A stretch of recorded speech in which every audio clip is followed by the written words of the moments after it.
We are back with another Monday morning vibe check. Today is also day 8 of the visibility challenge. And so I'm going to talk a little bit about that and share some things there today. Actually, today is a really big day because I'm actually going to talk about my book some more, my novel some more. So let's dive in with how we always do. I'm just going to pull some cards for the collective this morning and kind of tune in. I've been doing a lot of visibility and writing over this last week because of this challenge that I'm in, and that's been really great. Hi, Holly. Hi, Jillian. It's been really great to just keep expressing my voice and standing in the fear and observing it and doing the scary thing anyway and seeing what happens.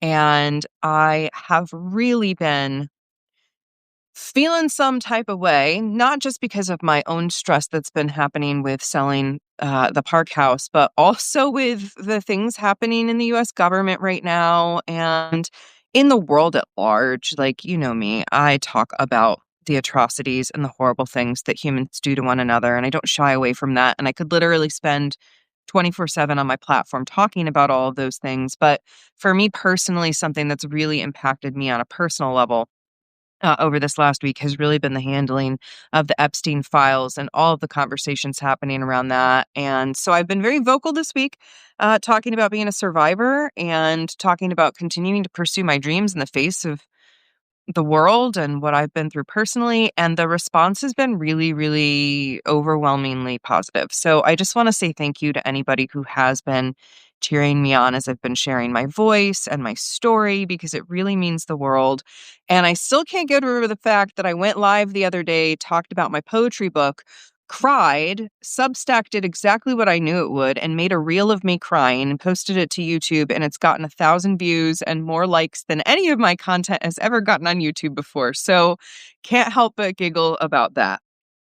But yeah, there's just been a lot of collective junk happening, and it has been challenging to say in the least for so many of us. So I just want you to know, whatever your personal experiences and whatever you're going through right now, you are not alone. And these times are a little bit wild and not weird in a good way. So I just asked the cards what we need to know this week. I am continuing to draw from the Wild Mystic because I just love it so much.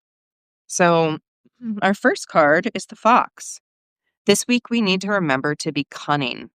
We need to remember also that we are misunderstood in our cunning sometimes. It's not that we are tricksters. It's not that we are trying to pull the wool over someone's eyes. It's that we have our own unique wisdom and intelligence to bring to the world. That is our cunning. That is our contribution. And it also keeps us safe. I'm guessing there's some resonance with this. So I'm just going to read some of the message from Fox here. And what is your relationship with the fox? I really feel like fox is one of those deeply misunderstood animals. So this has to do with shrewdness, wit, and astute intellect. Oh, I love this line right here. Before Christianity subverted the fox into a creature of deceit, they were revered by the Celts as being of wise counsel and logical reasoning. Yes. So yet again, the twisting of modern Christianity. Well, I mean, Christianity is kind of modern to begin with, but even more modern twisting of these symbols that are magical and powerful, these animals that come with such medicine. How our society has demonized them is of interest. But this is really about diplomacy and words over action. Uh, a person who prefers words over action. So maybe you're stuck right now, not taking action. You're more in your words, and the invitation there is just to sit with it, be with your cunning, and don't allow people to take advantage of you. So that is the message from the fox. Don't let people take advantage of you. Use your wit and your astute intellect to get through what you need to get through. Our second card, I'm pretty sure I am still remembering and learning how to differentiate between an alligator and a crocodile on the spot. And isn't that just so funny? So the second card is crocodile, patience. I love this time piece that we have in the background, the hourglass. So patience here. So many things right now feel really topsy-turvy, and that's because 'cause we're still in the middle of a retrograde. And we're actually, I think I wrote about it in the Moon blog, but I think we have 5 retrogrades right now, and one, of course, is Mercury retrograde. And this is a time for patience. It is not a time for forging ahead. I can't help but laugh that I tried to have a house contract signed during Mercury retrograde because silly me. But if you feel like you're trying to move forward with something and you're just getting stuck this week, this is the reminder to be patient. Crocodile is inviting you to remember to bide your time and that there is strategy involved, and that strategy involves waiting and educated prediction. So this is a time to go within and reflect and take stock and make notes and make plans, but not necessarily to implement them because it's a time to slow down and be patient. This also has to do with coming to a decision, promoting your patience, and a positive outcome of a judgment.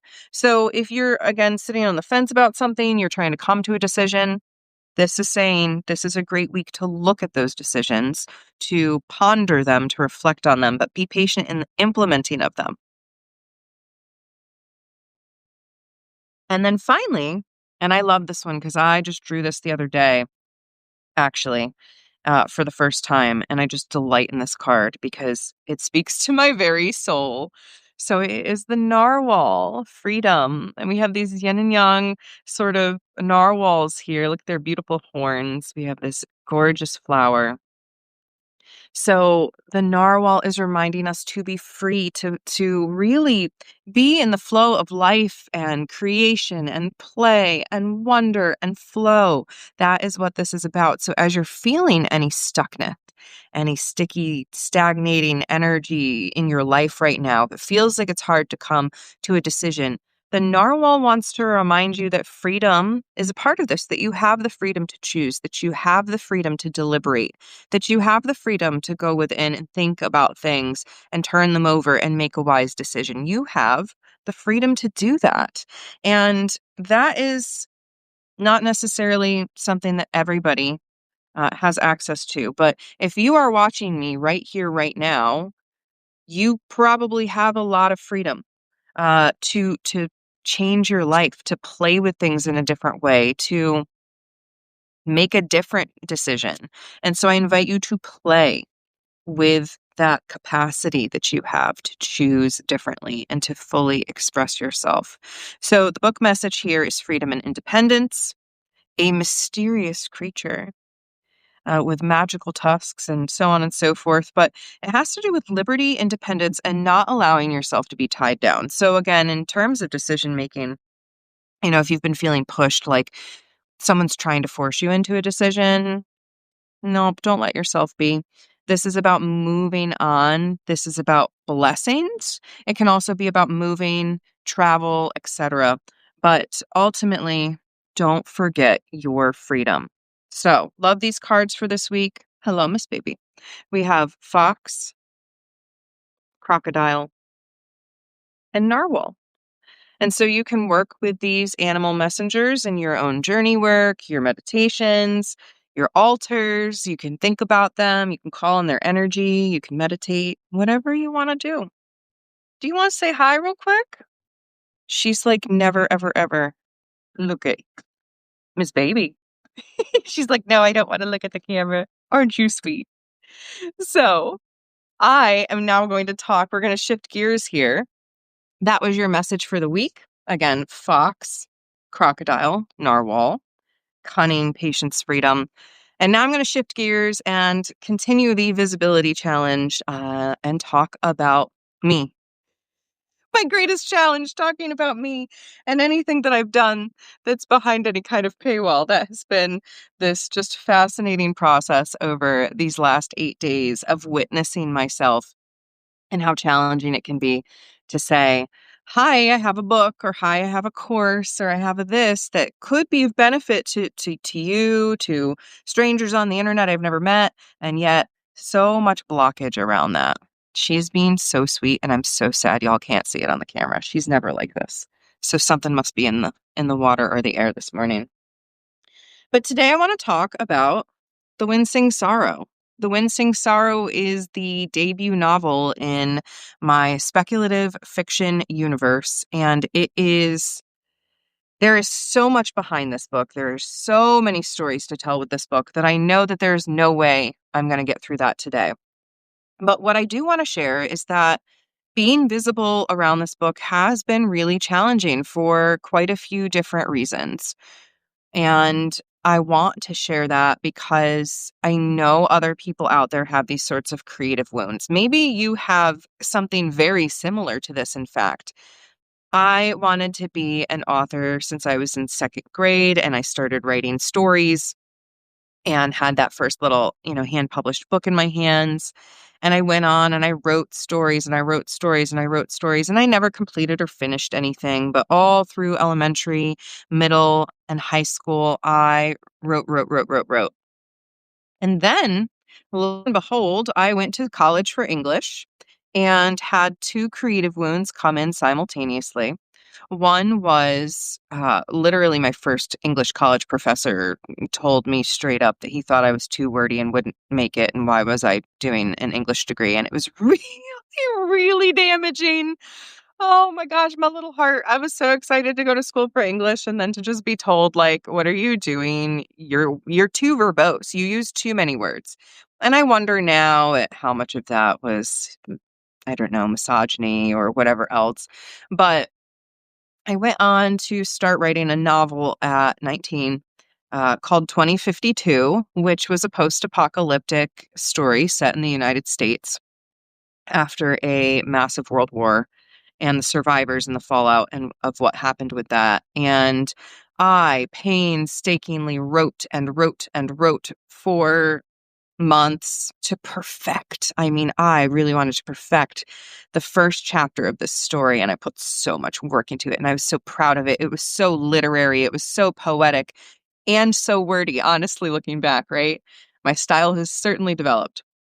But I shared it with my roommate who was in her mid 40s, and she read books like magazines. I mean, just speed reader would flip through and be through something in no time. And so I handed her the first chapter and she read it in like 5 minutes, and she, gives it back to me and she's like, no, I could barely read this. Like it's too much.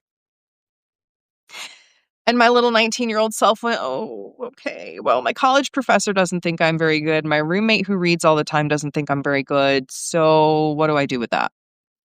And I scrapped a lot of my writing projects until fast forward, this had to be 2010-ish.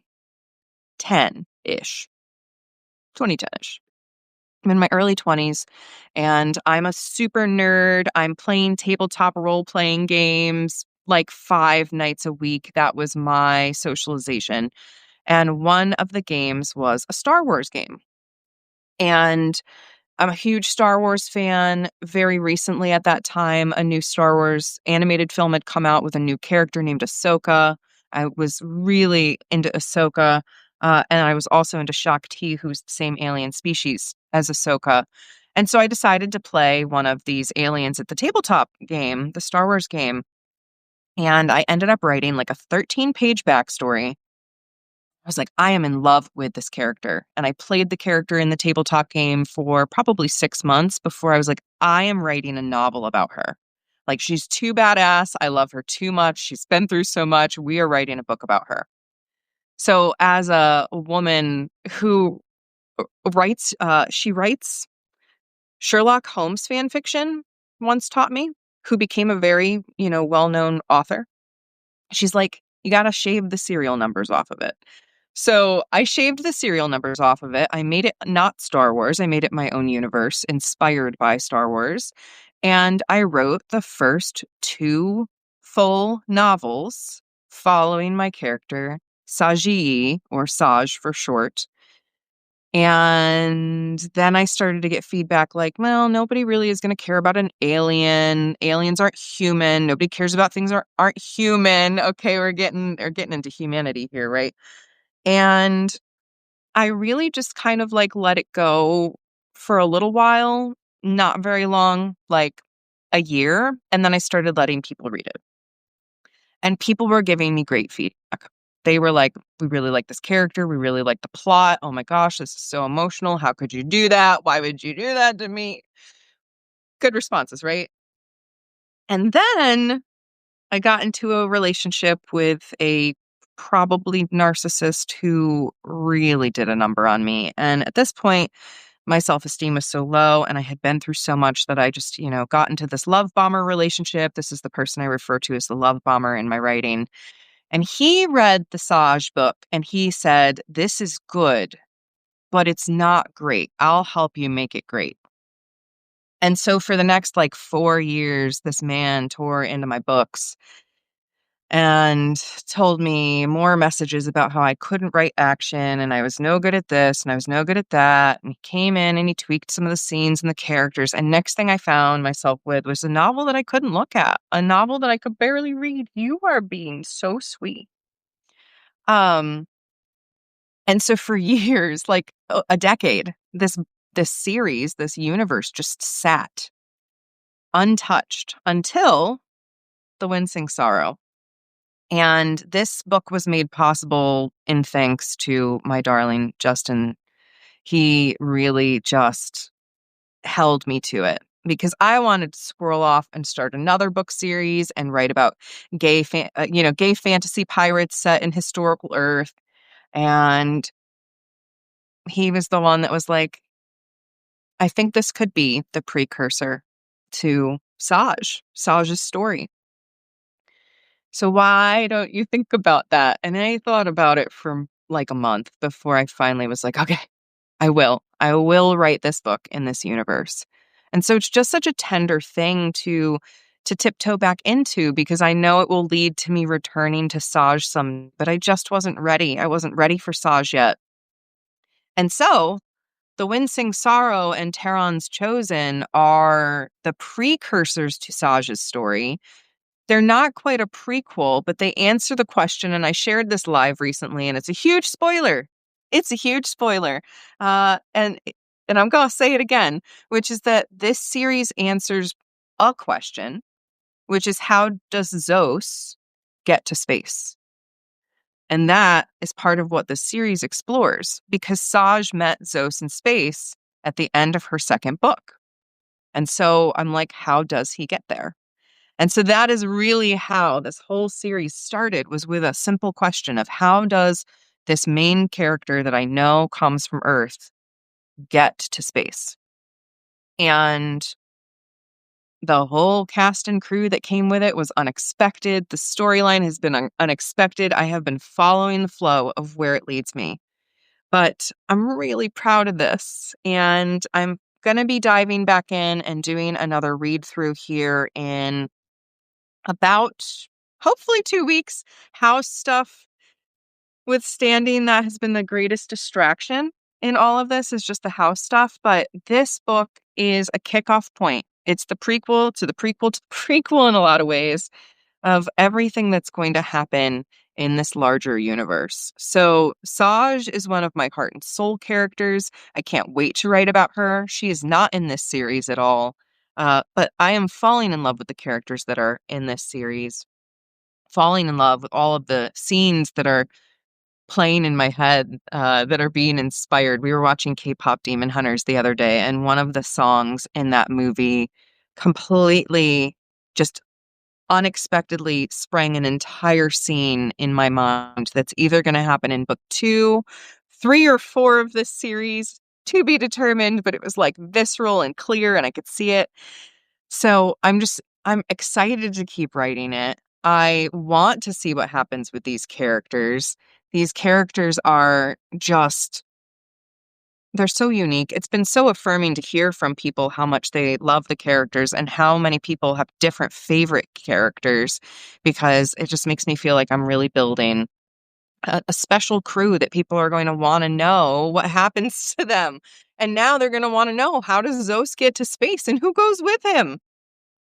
So I'm just going to read the back cover of this for you all. And if you have questions, like this is where I would love your feedback. If you are watching, if you're listening, if you've been following along, if you've been lurking, please, I'm a responder. I need to respond to other people. So if you have questions about the book, if you have questions about my process, the characters, where I'm going with things, if you have a desire to see a certain type of content, please let me know so that I can meet you all and share what is of value. That's of great importance to me. But book one of Tehran's Chosen, The Wind Sings Sorrow.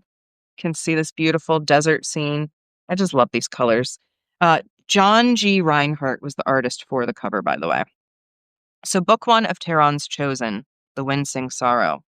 For nearly 400 years after greed drove civilization to Mars, the survivors left behind on a ravaged Mother Earth have struggled to rebuild amongst the ruins.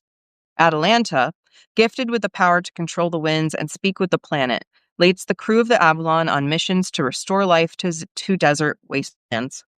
But when a forest burns and people vanish, Atalanta's crew risks it all to fight back, only to face a truth that shakes everything.